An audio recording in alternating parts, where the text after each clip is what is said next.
So here's the pressure washer. When I take off the attachment, it seems to work, although obviously it's not going to be as pressurized as if it goes through there. And I'll press the trigger, and you can see as I press it goes off. My dog goes crazy, and I leave it pressed for some time. Whoa. And with it.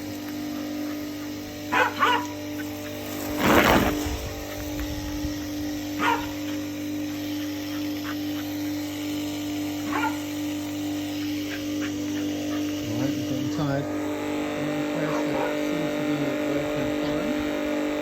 As I said, as soon as I put the other attachment on, I'll put it straight in a second.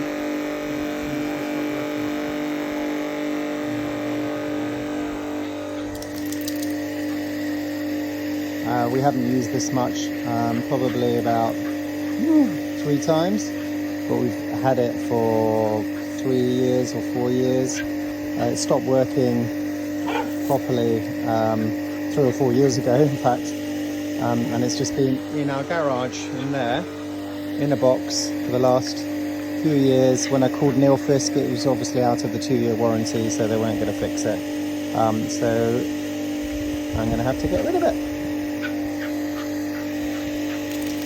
Okay, as you can see, it's still on. Doesn't seem to be a problem with the motor. I think there's some kind of pressure. I have looked it up and done all sorts of different things. Yeah.